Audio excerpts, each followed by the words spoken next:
Sejam bem-vindos ao segundo episódio do Casto FECO. O meu nome é Jamila Alves e será um prazer enorme ser a ponte entre as histórias tão inspiradoras que nós vamos receber aqui e partilhá-las com as jovens que estão do outro lado. Muitas vezes não sabem ainda para onde ir, outras já sabem, mas de alguma forma ou de outra acabam por se permitir ser inspiradas pelas mulheres convidadas que vão passar por este podcast.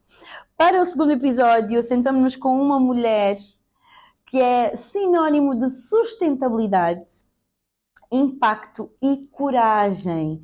Deixou recentemente o cargo de PCA da Agência Nacional de Resíduos, mas continua, sem dúvida alguma, a ser uma das vozes mais ativas e inspiradoras naquilo que é a defesa do ambiente em Angola.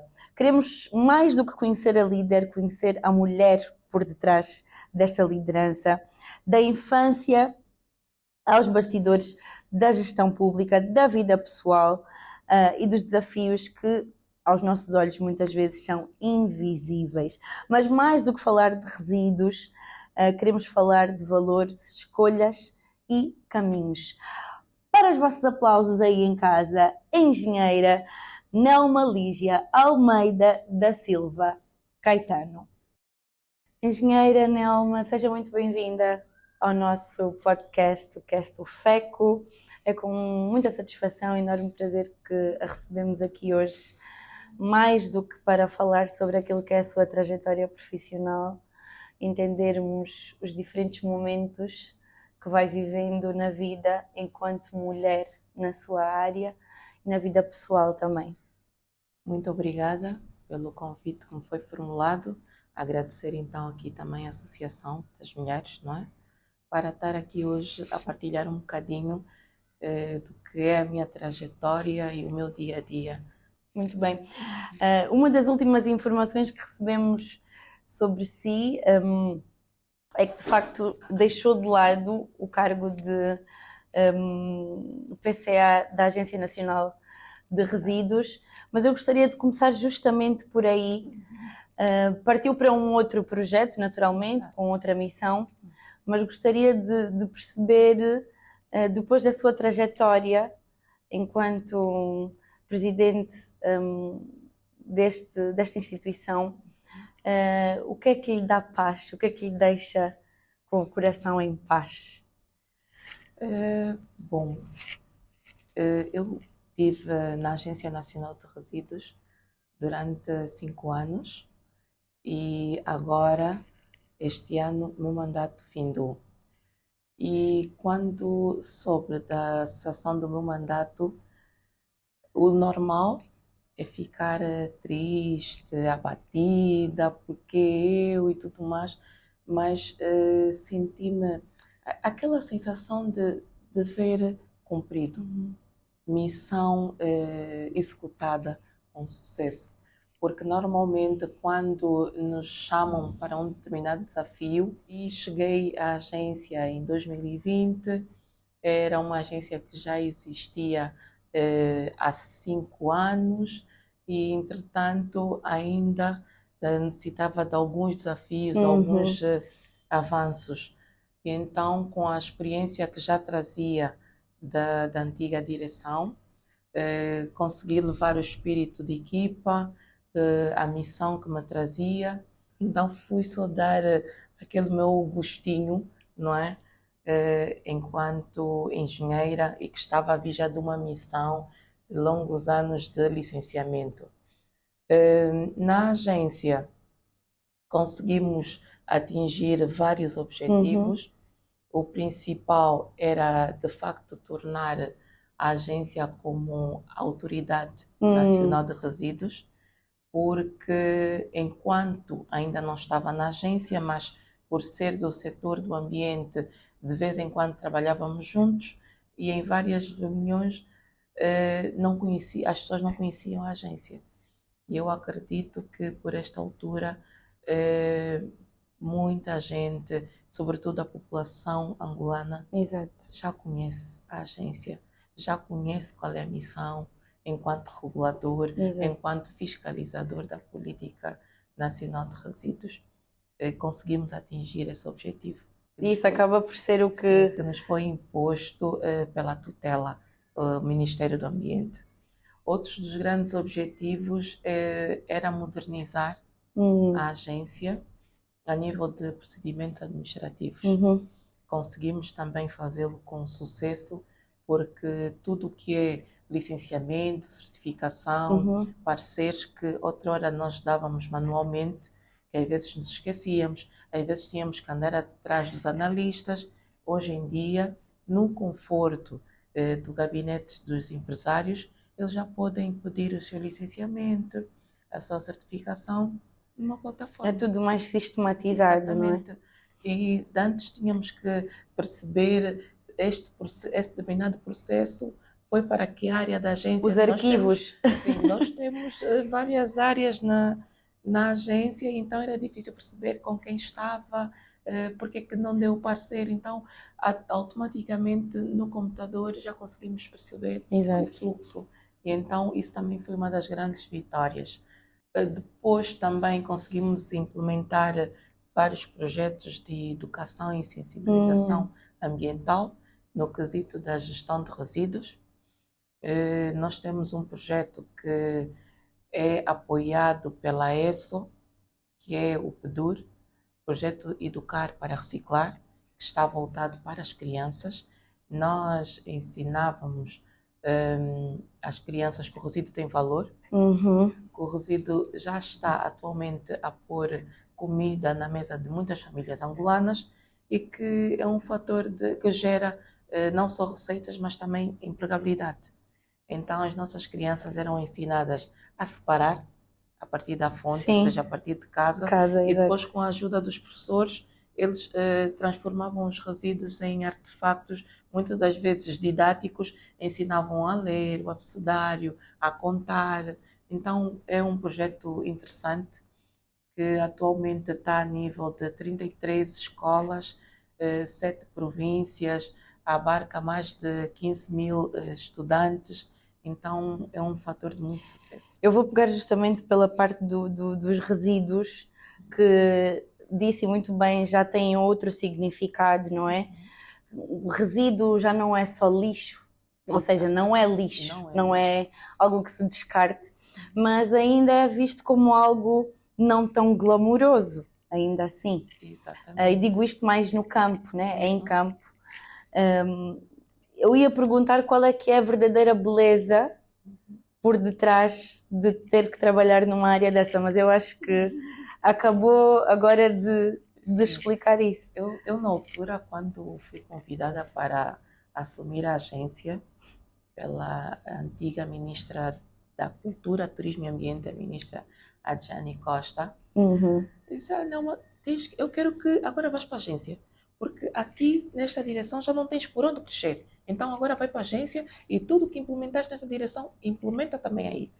E na altura a visão, estávamos num contexto de Covid e alguma recessão económica, o próprio executivo teve que emagrecer, por isso é que nos tornamos Cultura, Turismo e Ambiente.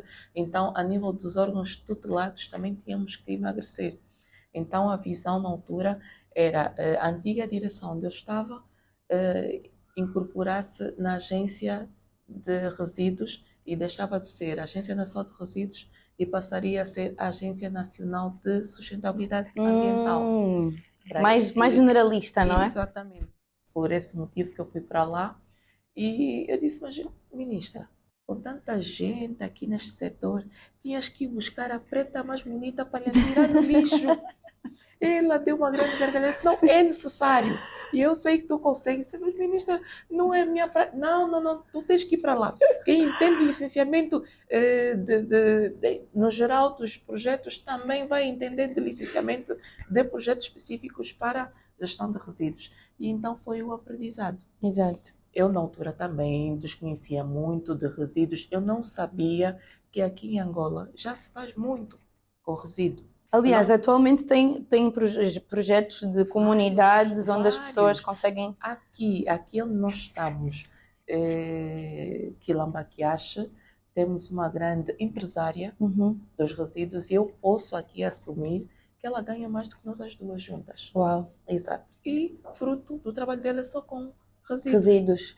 Ela apanha os resíduos aqui nos apartamentos, não é? E também tem contrato com lojas, tem contrato com indústrias. Numa primeira fase, quando nós conhecemos, ajudamos a constituir a empresa e a transformar de facto essa empresa sustentável, do ponto de vista não só financeiro, mas também ambiental. Uhum. Quando ela conseguiu perceber que aquele plástico que ela recolhia, ela começou a transformar em flores Exato. de plástico, aquele papelão que ela recolhia, ela podia ir levar e vender às indústrias, ou seja, ela ganha duas vezes. Nós que somos os produtores, separamos, não é? E ela vem à nossa porta e recolhe, nós pagamos. Exato. E ela chega no seu estaleiro, separa aquilo que tem valor, que é o resíduo, aquilo que não tem valor, que infelizmente é para ser descartado, É o lixo. Então o resíduo, ela já tem uma rede de distribuição às indústrias. Uma pergunta muito importante, qualquer pessoa pode fazer isso? Não, tem que estar licenciada na Agência Nacional de Resíduos. Ok, muito bom. A Agência Nacional de Resíduos é o órgão fiscalizador da política e então, para além de licenciar, ele também fiscaliza a política. E quais são os critérios de licenciamento para quem nos está a assistir lá em casa e deseja começar um projeto como esse? Para estar licenciado como operador de gestão de resíduos, existem várias tipologias de resíduos, automaticamente existem várias tipologias de licenças. Ok. Para resíduos não perigosos, setor petrolífero, mineiro, hospitalar, né? São esse tipo de licenças que atualmente a legislação prevê. E para estar habilitado a ter esta licença, precisa ter uma empresa constituída. Ou seja, um cidadão comum que não tenha um emprego ou alguma fonte de rendimento, o que for, não se pode candidatar a um posicionamento comum. Não. Tem que ter uma empresa constituída, não é? Porque nós entendemos que isto é um trabalho muito específico. Tem que ter uma equipa formada, não é? Ninguém vai recolher sozinho. Exato. Mesmo esta empreendedora que estou aqui a me referir, ela não trabalha sozinha. Exato. Então, precisa ter uma empresa constituída, com o NIF, aceder à plataforma do licenciamento de certificação, que é o www.seclir.ao, não é? E seguir os passos. Precisa de ter uma lista dos equipamentos que possui. Ok. Para fazer essa recolha e essa separação. Exatamente. Isto quer dizer, engenheira, que esta não é uma oportunidade para qualquer pessoa ou existem outros mecanismos de implementar pessoas não capacitadas, não formadas nesta área? Existem.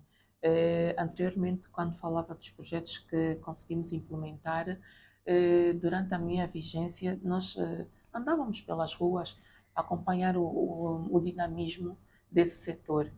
E então conseguimos perceber que os catadores, muitas das vezes, mesmo fazendo bem ao ambiente e à saúde pública, eles desconheciam totalmente os perigos que eles mesmos incorriam a nível de higiene e segurança. Então, também entendemos que sozinhos podemos ir, mas juntos vamos mais longe. Então, na altura, em 2021, decidimos nos associar ao INEFOP e assinamos um memorando de entendimento justamente para podermos olhar para essa profissão, que é muito digna, mas não é valorizada e muitos exercem sem total conhecimento. Então, nós decidimos implementar o projeto PICAR, que é o projeto de inserção social dos catadores de resíduos sólidos. Este projeto, a agência atualmente só tem uma sede, que é aqui em Luanda, mas o INEFOP está em todos os municípios. Então, a ideia é, quem quiser estar nesta profissão, vai ao primeiro centro de emprego do INEFOP, vai inscrever-se. Eu quero estar associado ao projeto PICAR. Depois constituímos uma equipa, uma turma de aproximadamente 20 a 25 formandos, e nesta turma nós damos noções básicas de ambiente, gestão de resíduos, legislação ambiental, porque ele tem que saber o que é que está Exato. aplicável à sua profissão, higiene e segurança no trabalho, empreendedorismo verde, e se não tiver a sua empresa constituída, no final nós ajudamos a constituir uma empresa. Ok. Depois de constituir a empresa, nós também, para esse projeto se tornar sustentável do ponto de vista financeiro, nós damos um kit. Esse kit é composto por uma moto de 3 rodas, equipamentos de proteção individual, os EPIs, e também damos alguns equipamentos de recolha de resíduos, os baldes, as vassouras, os apás, para começar o seu trabalho. Claro que muita gente quer estar neste projeto. Este projeto está acoplado ao FUNEA, que é o Fundo de Empregabilidade, que toda empresa ou catador associado tem no máximo 3 anos para poder devolver todo esse investimento que a agência e o INEFOP fez neste projeto, nesta cooperativa. E também ter a sua própria receita depois, não é? Exatamente. Pelo que eu ouço a engenheira falar, é um projeto muito bonito que pode, no final do dia, envolver qualquer pessoa, desde que estejam todos regularizados, exatamente, não é? Eu gostaria de perceber, nesse processo todo, um momento assim marcante que já tenha vivido, ou dentro de uma comunidade, ou que tenha ajudado se calhar a realizar o sonho de alguma família, tentar perceber qual foi nesta trajetória o momento que lhe foi mais marcante. Eu tive vários momentos, mais marcante seria um bocadinho difícil identificar. Neste trabalho com os resíduos, conhecemos muita gente. Muita gente que quer tirar a sua família do limiar da pobreza, quer fazer alguma coisa, não são formados nem em ambiente, nem em resíduos, mas amam o nosso país, então envolvem-se nesta profissão de gestão de resíduos. Eu conheci uma senhora, Luísa, se calhar é que mais me marcou, e eu também iria lançar o repto aqui ao podcast para convidar a Luísa, porque ela tem uma história, uma trajetória de vida impactante.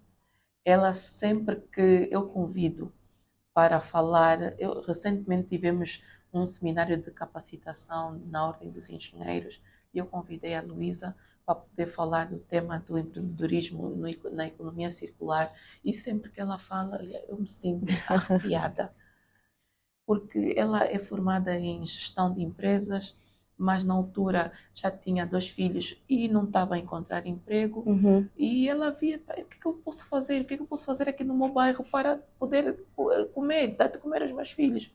E viu que na padaria tinha sempre sacos da farinha de trigo. Então começou com esses sacos a ir recolher lixo na casa das pessoas. Ok. Foi assim que ela começou. E depois foi apanhada pela fiscalização. Se continuares a recolher o lixo, porque do ponto de vista legal, os resíduos é do Estado. É do Estado, sim. São das administrações municipais, então ninguém pode pegar e começar a recolher, ou também recolher de entidades privadas e pegar e depositar nos contentores públicos. Isso não é previsto por lei. Então ela foi apanhada pela fiscalização, e a fiscalização, olha, vimos a tua situação precária, vamos te orientar. Vai até a agência. Ela chegou na agência, o que é que eu faço para ter a licença? E uma colega minha disse, olha, tens que fazer uma grande carta para a PCA e vamos lá ver se ela vai te receber e tudo mais. Já a dificultar o processo, né? Um bocado. Ela fez a carta, curiosamente foi lá deixar, e depois, passado uma semana, foi saber a resposta. E eu na altura não gostava de ver muita gente parada, e perguntava numa corredora, a senhora já foi atendida, quer falar com quem? Eu vim tentar aqui a minha sorte para ver se falo com a PCA. Disse, não, eu sou a PCA. É a senhora, eu já escrevi para si e tudo mais. Eu disse, não me lembro da sua carta, vi o horário, disse, tem tempo para estar comigo agora? Tenho, então recebi. No final do dia o que ela queria era só uma licença. Para poder. Isso foi também o que nos motivou a termos mesmo uma plataforma. Porque para ter uma licença não precisa escrever para a PCA. Submete o seu pedido de licença e nós vamos tratar. Não é? À distância mesmo. Com ela, nós levamos aos conselhos consultivos do Ministério e há 2 anos atrás ela foi à COP28. Foi a COP28, nossa grande convidada do pavilhão de Angola, e depois outros mais pavilhões viram e ouviram a história dela e depois começou a ser convidada para o pavilhão de Portugal, da Itália, Cabo Verde e por aí fora. E foi um grande sucesso. Ela é uma pessoa de grande impacto, eu não sei. E ela é deficiente física. Uau! O ano passado fomos testemunhar a assinatura de um memorando com uma associação de mulheres deficientes. Ela agora também está a empregar mulheres deficientes. Uau, temos que chamar a Luísa então. Ela está aqui bem perto. Ela está aqui bem perto. Está aqui bem Engenheira, perto. Naturalmente que neste processo há todas essas recompensas, não é? Mas para vivê-las é preciso também viver grandes desafios. E eu pergunto-me, além de custar provavelmente ter que lidar com estas histórias, quais são as outras pressões que uma mulher vive nesta área, mas principalmente como um cargo de grandes responsabilidades? Bom, a grande pressão que senti, sou formada em engenharia do ambiente e nós no Estado, o Estado é um ente de bem, então tudo que o Estado executa é com base numa legislação. Certo. E um dos grandes desafios que encontrei nesta função é que tínhamos já muita legislação aprovada, muitas delas não eram implementadas e muitas delas não eram implementadas por nós do Estado, nós administrações municipais, nós governos provinciais. Então nós não podemos ir lá fora simplesmente a ir atacar o privado. Então percebemos que tínhamos que também não só formar, mas também informar também os agentes públicos do Estado para cumprirem com a legislação e com as boas práticas a nível de gestão de resíduos. Este foi um dos grandes desafios e também ter legislação mais atuante. Começamos a trabalhar também em pacotes legislativos ambiciosos, não é? Que hoje em dia são uma realidade. Por exemplo, a questão do combate à poluição plástica já é uma realidade aqui no nosso país. Então foram grandes desafios que nós assumimos com muita responsabilidade e graças a Deus tinha uma boa equipa. Vou reforçar a pergunta no sentido de representatividade mais, e a engenharia, assim como a gestão ambiental e muitas outras áreas, ainda são áreas que não se vê tantas mulheres, mais do que a trabalharem, a liderarem. E eu gostaria de perceber na primeira pessoa como é que foi a sua experiência ou como é que está a ser nessa área, enquanto mulher. Foi uma experiência muito gratificante mesmo, porque nós, apesar de sermos mulheres, temos que perceber que não estamos sozinhas. Não estamos sozinhas e não conseguimos fazer tudo sozinhas. Então, temos que trabalhar sempre em equipa, temos que saber ouvir e, graças a Deus, eu tive a sorte de ter um grande mentor. Na altura, o meu antigo diretor, Dr. Camilo Seita, que trabalhou conosco. Era uma direção que só tinha mulheres. Ele era o único homem. E então aprendemos muito com ele. A forma de estar, de se posicionar para ser ouvida, para ser escutada. Isso, infelizmente, na universidade nós não aprendemos. Com os nossos pais, muito menos. Então foi mesmo no ambiente corporativo onde eu aprendi a ser profissional, não é? E a me fazer sentir e respeitada. E que sorte, porque noutros ambientes corporativos também não é uma realidade. Temos esta oportunidade de ter um mentor, não é? E nem sempre temos a sorte de poder absorver o que o mentor está a dizer. Muitas das vezes nós não conseguimos perceber, não conseguimos captar este ensinamento. Então, isso é a chave, não é? Para qualquer líder e, sobretudo, como gestora pública, para poder trilhar com sucesso. Porque temos muitos desafios. Porque eu tive a oportunidade de estar sentada enquanto diretora. Diretora não executa um orçamento.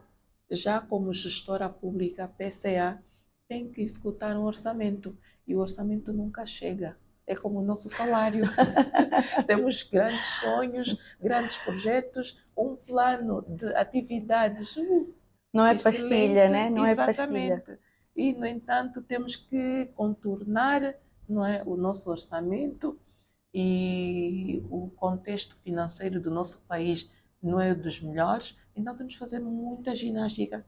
Temos que perceber quais são as nossas prioridades, Exato. não é? E depois trabalhar com aquilo que temos.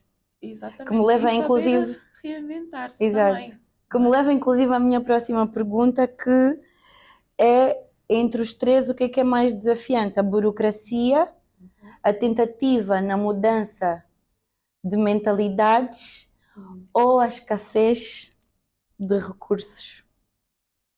Eu acredito que seja a escassez de recursos. Porque talvez seja difícil mudar uma mentalidade se não tivermos como provar que é possível. A escassez de recursos com qualidade. Com qualidade. Falamos dos recursos financeiros e o capital humano. Certo. Não é? Se nós não tivermos uma grande equipa, não vamos a lado nenhum, por mais que tenhamos bons recursos financeiros. Então, acho que o grande desafio é mesmo o capital humano. Porque estamos numa mesa, fazemos aí um brainstorm e conseguimos chegar a algum lado. Mas se não tivermos com quem aceitar, com cabeça, tronco e membro, dificilmente vamos a lado nenhum. Nesse processo, como é que se mantém a firmeza, a persistência e aquela coragem de continuar a propor mudanças, que é um papel que qualquer gestor desempenha durante o tempo que tiver a ocupar essa posição?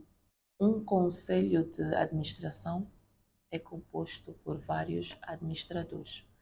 E o caso particular da agência, éramos 3 administradores e um com a qualidade de ser PCA. Então, todas as nossas decisões, tudo quanto desejamos a fazer, era tudo assumido ou cozinhado a nível do conselho de administração. Então, não estava sozinha, estava com os outros 2 administradores e tinha um bom equilíbrio. Eu, mulher PCA, depois tinha uma administradora e um administrador. E tínhamos que ver sempre as oportunidades nos vários ângulos. Numa perspectiva enquanto jovem, noutra perspectiva enquanto mais velha, tínhamos ali uma mais velha conosco. Então foi muito interessante esse desafio, não é? Foi mesmo muito interessante. E acredito que qualquer pessoa, não é, que atinja o cargo de PCA, desde que tenha um bom conselho de administração, consegue. Consegue gerir, consegue superar todos os desafios, barreiras, consegue. Ou seja, mais importante do que chegar a esse cargo é ter uma equipa que ajuda. A equipa monta-se ali no momento, porque na função pública faz-se mobilidade, não é? Mas nem sempre as pessoas querem te acompanhar. Então tu tens que trabalhar com a equipa que lá tens. E nós na altura estávamos no contexto de cultura, turismo e ambiente. Então atualmente a Agência Nacional de Resíduos é composta por especialistas da cultura, do turismo, e isso só veio engrandecer ainda mais a nossa missão, porque tínhamos ali vários saberes e havia noções que nós não tínhamos conhecimento. Então conseguimos incorporar questões de hotelaria e turismo na questão ambiental. Foi um desafio muito bom mesmo. Agora, além de todos estes desafios no papel profissional, há também o grande desafio de conciliá-lo com a vida pessoal. Estamos a falar de uma mulher que na sociedade e na sua vida profissional é vista como uma engenheira, mas depois temos uma mulher, a mesma mulher, que na vida pessoal é a mãe, esposa, a Nelma, a filha. E quem é esta mulher? Esta mulher não é muito diferente da engenheira. Esta mulher é tímida, fala o necessário, não costuma exaltar-se muito, nem gritar. Mesmo quando estou nervosa, triste, este é o meu tom de voz. E ao longo do meu percurso, infelizmente, tanto meu marido como os meus filhos eram poucos vistos em casa. Aliás, eu era pouco vista em casa. Esta experiência como mãe levei para os meus colegas, porque nós estamos a sair de contextos familiares diferentes e não é fácil estarmos todos na mesma sintonia quando queremos caminhar. Temos essa estratégia, temos essa visão, e se calhar o colega não está a perceber. Exato. Então tentamos agora passar para o papel de mãe, deixamos de lado o PCA, mãe, meu colega, como é que está o seu dia? A esposa, como é que está? O que é que aconteceu e tudo mais? Tentamos ter ali um outro contexto para perceber exatamente como é que está a aura do colega. Só ali é que vamos perceber. Então, olha, ele afinal na reunião, ele estava distraído porque em casa tem este e aquele desafio. Então, a primeira coisa a fazer é RH, financeiro. Este colega precisa de auxílio. Eu preciso dele aqui, com cabeça, tronco e membro. Se ele não estiver completo, nós não vamos a lado nenhum. Ele também precisa de crescer. Numa equipa, num departamento, ele não pode ficar para trás. Era também uma das nossas filosofias, ninguém fica para trás. E então tentávamos auxiliar do ponto de vista social para ele estar bem. Ele estando bem, a ANR estava bem. Então levava sempre também esse contexto de aprendizado de mãe para a ANR, para tentar ver os meus filhos para estarem bem também. O que é que significa para a engenheira uma vida equilibrada? Ou o equilíbrio? O equilíbrio é podemos conciliar, não é? O papel de mãe, não é? O papel de líder a nível profissional, não é? E também a nível espiritual. Temos que ter ali o equilíbrio. Não podemos estar 100% focados no trabalho e esquecer Deus. Muito menos podemos estar 100% na igreja e esquecermos a família. Exato. Então temos que ter esse equilíbrio e também pôr na cabeça que não somos super mulheres. Gostaríamos de o ser, mas não somos. Se chegamos à casa e encontramos o sofá desarrumado, louça por lavar, ela vai ficar mesmo aí. Ela fica aí, cada um tem o seu momento. Vamos ainda ver como é que as crianças estão, como é que o marido está. Se tivermos que atender mais uma chamada do gabinete, não, amanhã tem que estar às 4 da manhã porque vai para o quando, agora já não quando o cubango. Então, esperem ainda aí um bocadinho, a louça espera, vamos jantar. Ou seja, jantar. o saber dizer o não Sim. quando é preciso. Não tem jantar, vamos encomendar. Exato. Então, tentamos pôr sempre os 3 pilares, que é o profissional, o espiritual e o familiar, em concordância. Só assim conseguimos estar bem. É mais difícil separar o lixo ou separar as emoções? É mais difícil separar o lixo. Sim. A mente humana, nós somos muito complexos. É mais difícil separar, sim, os resíduos. Não é fácil separar ali as emoções, não. Nós, e sobretudo nós mulheres, quando estamos naqueles dias, fica muito mais difícil, não é? Sim. Nós sermos percebidas e também tentar perceber o contexto onde nós estamos inseridas. Então, os resíduos, quem fizer esse exercício em casa vai perceber, e acho que também vai chegar à mesma conclusão que eu, que é separar, é fácil. Não precisamos ter aquelas cores todas. Separa só o seco do úmido. Está mais simples. Voltando aqui um pouquinho à maternidade. Como é que se vive a maternidade enquanto se lidera um cargo e uma carreira tão exigente, e como é que esse processo ajuda a olhar para o sucesso? O que é que passa a ser sucesso depois de se conseguir conciliar os dois mundos? É uma pergunta muito fácil, mas pronto, as minhas maternidades foram vividas sempre com sobressaltos. Nunca consegui cumprir aqueles 3 meses de repouso, não é possível.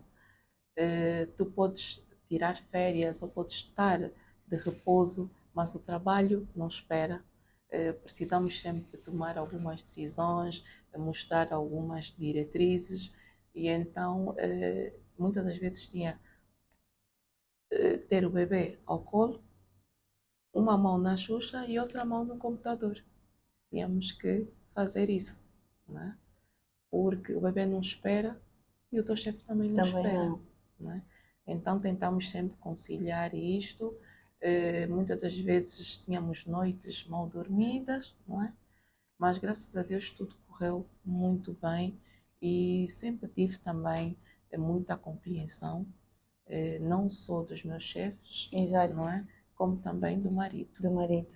Não, segura aqui um bocadinho, mas ele está a chorar. Não, segura só um bocadinho, eu vou só clicar aqui no Enter.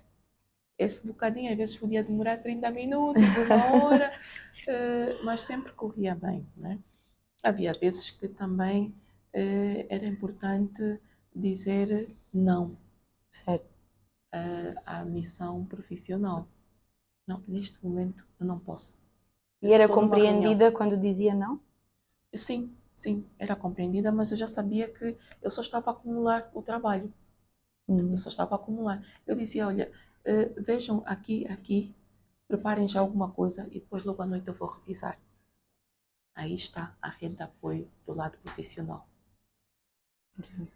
Podia não ser compreendida, eles podiam não fazer aquilo exatamente conforme eu queria, mas eles davam já os primeiros passos. E eu depois, à noite, o bebê está a dormir, a casa já está arrumada, ia lá o computador e via. Então, conciliar não é fácil, exige um exercício muito grande. Mas acho que nós mulheres somos complexas mesmo por isso e conseguimos dar conta do recado. Só para ter a resposta de forma mais objetiva, a maternidade ajudou a redefinir aquilo que é o sucesso? Sim. E conciliá-la com a vida profissional? Sim, sim. Todo o projeto, toda a missão que me era dada, eu olhava para isto como se fosse um filho, uma criança, não é? Que nós precisamos de conceber, não é? Cuidar do processo todo enquanto está a ser, está na barriga, não é? Na gestação, e depois, quando ele finalmente é apresentado, é lançado ao público, ainda é um bebê, as pessoas não conhecem. E ele também não sabe ainda lidar com este mundo novo. Então, a experiência de maternidade auxilia muito ao lado profissional, porque olhamos como qualquer missão, como se fosse um filho, e temos que fazer tudo para que esse filho vingue a nível da sociedade, a nível do país, tem que se tornar conhecido, tem que ser uma experiência bem-sucedida. E isto só conseguimos também com a maternidade. Partindo do princípio que às vezes vamos aceitar que vamos falhar e outras... Sim, podemos falhar, mas e o sucesso também pode ser isso, também pode ser falhar, não é? Os nossos filhos também, exato. Quando estão a sair da linha, nós corrigimos. É como o lado profissional, os projetos, as missões. Agora, para chegar aonde chegou a nível profissional e ocupar estes cargos de tamanha responsabilidade, partiu tudo de algum lugar. Onde é que surge o interesse e a vontade de fazer parte de projetos como os que fez e faz, mas mais do que isso, a curiosidade em cuidar de alguma forma do ambiente? Eu desde criança, eu sempre fui muito ligada ao meu padrinho. Meu padrinho era engenheiro de profissão ele viajava muito. Tudo que eu pedia aos meus pais, não, não, isso eu não compro. Mas o meu padrinho trazia tudo. Tudo XPTO. Eu disse, pá, no futuro eu quero ser também engenheira para ter muito dinheiro. Então isto foi o que Bem me motivou. ambiciosa. Sim, muito, muito. Sempre gostei de coisas boas e caras. E para isso temos que Trabalhar. estudar e trabalhar. Exato. E então eu decidi fazer engenharia. O contexto familiar obrigou-me a ir para Portugal muito antes do previsto. Então fui para Portugal por causa de uma situação familiar e infelizmente acabei por fazer a licenciatura em Portugal, mas em Portugal não tem engenharia de petróleos, que era o curso que eu queria. Eu encontrei no ambiente como se fosse a minha engenharia dos petróleos. Epa, vou lidar com os recursos naturais. O mais Sim, vou próximo, lidar não com é? os recursos naturais, então vou para o ambiente. Chegado no ambiente, o meu pai disse, olha, é melhor escolher um outro curso, porque aqui em Angola o ambiente é discotecas, é farras, esquece esse curso. Só que epa, eu comecei a me apaixonar pelo ambiente, as matérias e tudo mais, era aquilo tudo que eu queria, porque eu sempre gostei de químicas, físicas, biologia, seres vivos, sempre gostei disso. E então, nos meus primeiros 3 anos de licenciatura, eu não consegui dizer a verdade ao meu pai que eu estava a tirar engenharia do ambiente. No terceiro ano, o meu pai vai passar férias comigo e diz: "Não, epá, eu acho que tu já eras visionária. Aquele curso que estavas a tentar tirar vai ser a ciência do futuro. Do futuro. Eu agora estou a ouvir muito ambiente, ambiente, ambiente. Se ainda puderes trocar ou mudar de ramo, eu acho que devias mudar." Foi lá que ganhei coragem e disse: "Papá, aqueles papéis todos que eu te mandava eram todos falsos. Eu ia à reprografia com uma minha colega e mudava o nome. Eu nunca estava a tirar geologia. Eu estou mesmo a tirar engenharia do ambiente." Meu Deus, ele não conseguiu ficar chateado comigo porque eu Sim. menti. Ficou muito satisfeito e a partir daí comecei a ter mais apoio do meu pai a nível de formação. Depois da licenciatura fiz pós-graduação, conseguiu-me ajudar a ter um estágio no ISQ, que é o Instituto de Soldadura e Qualidade, que é uma grande referência a nível de Portugal, a nível de engenharias e não só. Então fiz um estágio lá e posto aqui em Angola. Eu, quando fui para Portugal, eu fui como bolseira do Ministério dos Petróleos e assinamos um documento a dizer que temos que voltar para Angola e prestar o nosso serviço no setor. Na área, certo. Fui apresentar-me ao setor dos petróleos, eles não queriam nada comigo. Na altura, estávamos a sair das eleições de 2008 e pela primeira vez o nosso país constituiu então o Ministério do Ambiente. Ok. Engenheira, vou-lhe perguntar, e isto é uma pergunta assim bem no geral, tanto no campo pessoal quanto profissional, qual foi a vez que mais duvidou de si? Da maternidade, porque sou a irmã mais velha de 3 irmãs, e então na nossa família ainda não tínhamos vivenciado a experiência de maternidade. E depois víamos os filmes, novelas e tudo mais, o momento do parto, dói, não dói, eu acho que eu não vou conseguir. Depois as mais velhas a dizerem, não, o melhor parto é o parto normal, sai, mas eu não vou conseguir. Então foi o momento mais marcante que eu tive dúvidas se fosse conseguir ou não, mas felizmente consegui. E agora, passando já assim em forma de mensagem e já perto do fim, para as jovens, os jovens, mas o nosso público é maioritariamente feminino, que também desejam fazer parte do mundo dos resíduos ou do ambiente. Atualmente falamos muito sobre o ambiente em Angola e também sobre a camada mais jovem, nos diferentes setores que existem. O que é que ainda falta para haver um melhor e maior casamento entre a juventude e o ambiente? Bom, nós percebemos que atualmente a nossa juventude, eles não olham ou não dão a importância que o ambiente necessita ou merece na nossa vida e na nossa sociedade. Então, eu acredito que precisamos cada vez mais fazer programas, alterações educativas. Temos que aumentar a nossa consciência ambiental, a nível de educação ambiental. Precisamos que haja um amplo movimento de mudança de comportamento, de mudança a nível da nossa consciência. E isto tudo começa pelos jovens, não é? Porque quando falamos do ambiente, é diferente de falarmos, por exemplo, de finanças, de economia. Porque quando falamos em impacto financeiro, é algo que está a acontecer agora. Quando falamos em impacto ambiental, É a longo prazo. é a longo prazo, é uma previsão. Então, se nós quisermos ter um bom ambiente, precisamos trabalhar agora, com as nossas crianças, com os nossos jovens. Então, o que está faltando à nossa juventude é mesmo isso, elevar a sua consciência ambiental. Existe um grande nicho de negócio a nível do ambiente, desde consultoria ambiental, gestão dos resíduos, as startups.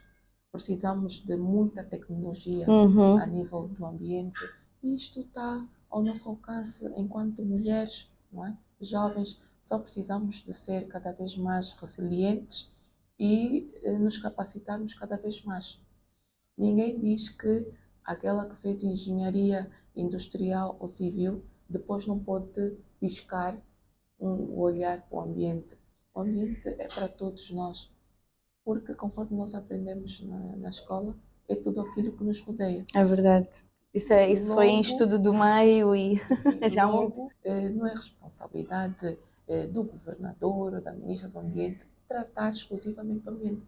Somos todos, é verdade. Porque nós estamos num ecossistema. Nós, a nível dos resíduos, nós dizemos que não existe deitar lá fora, porque só temos vida neste planeta. Então, tudo o que fizermos aqui, nós temos que saber cuidar, porque é o único ecossistema onde existe vida.